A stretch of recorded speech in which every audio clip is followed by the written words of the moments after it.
there folks, Mr. G here with another educational video. This time we're going to be talking about mortgages. Now I'm sure you've heard of a mortgage, maybe you even know what it is, but let's go over a few basic definitions and how mortgages work in Canada. A mortgage is any loan used to purchase property, usually a house, and importantly, the property itself is used as collateral. So if at any point you default on your mortgage, the bank or whatever other agency owns the mortgage, they will resell your house, so they'll take it away and sell it to make up the difference. The rate that you get on your mortgage and whether or not it gets approved really depends on their credit score and the other factors that we talked about last week. This is one of the reasons why you want to make sure you build up your credit using credit cards and other smaller loans before you get a mortgage. Otherwise, you might not get approved, or you might end up with a really high rate.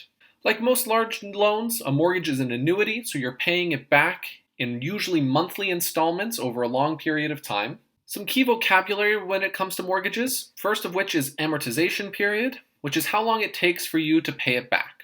Usually this is around 15 to 25 years.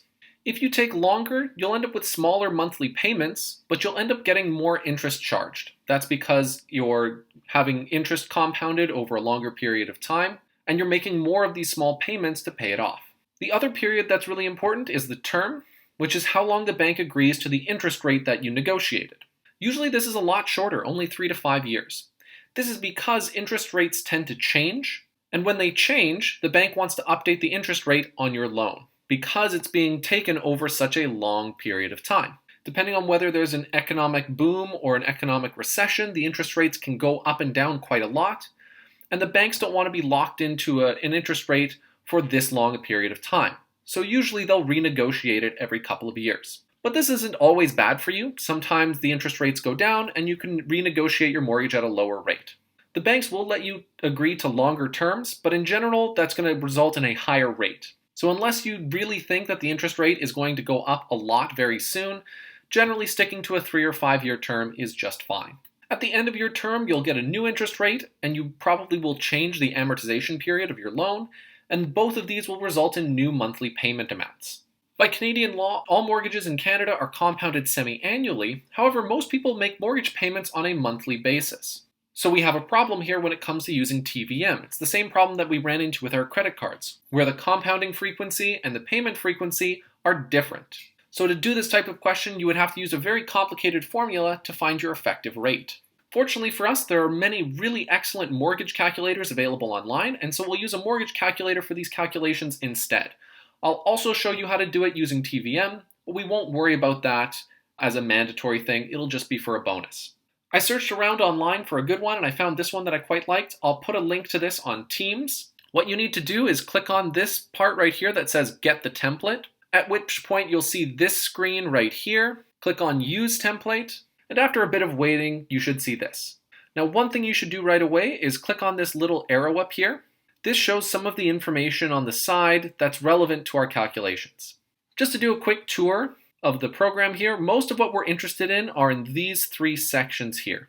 So the purchase price, as well as the down payment, so how much you put down on your house. Most places will require you to put a down payment of somewhere around 15% at least. The reason why is if they're using the house as collateral and you make no monthly payments, there's a chance they lose some money. With a down payment, they can take that money and resell the house so they don't lose any money. Putting down a really large down payment is also a good idea because then the amount of your loan is smaller, you get charged less interest. We can enter our mortgage rate right here, so what our annual interest rate is. Compound period, we're going to leave semi-annually. Again, Canadian law requires that it be semi-annual. We put in our amortization period as well as our term. Don't worry about the date here. The date doesn't really matter. You can change it if you want. All that would affect is down here where it tells you about all of the different payments and it goes like a month-by-month breakdown. It will also affect this number up here, date at term, but again, we don't care too much about that, at least not for the questions that we're doing. Payment frequency will usually be monthly, but it might change. To change it, you click on this little arrow right here, and you can select what it is. If it's not monthly, usually it's weekly, but it could be any of these different options here.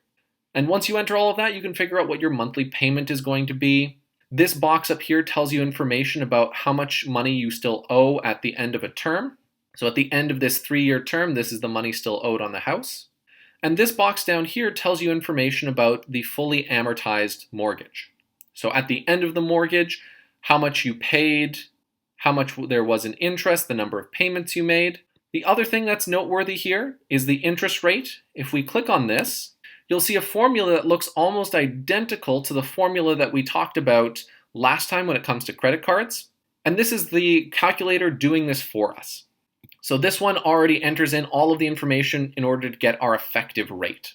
Notice it says interest rate per payment. That's the same as our effective rate. So it's doing the same calculation. So we should be able to use TVM with this formula and get the same numbers they do. The other thing that we're not really going to worry too much about here is property taxes and home insurance taxes. These are really important when you decide to buy a house for yourself and should definitely factor in. And it's important to consider these taxes when you do decide to buy your own house. But these vary widely depending on where you live and how expensive your house is. That's the end of our first video here. In our next video, we're going to go through a calculation using this mortgage calculator and see what we get. See you then.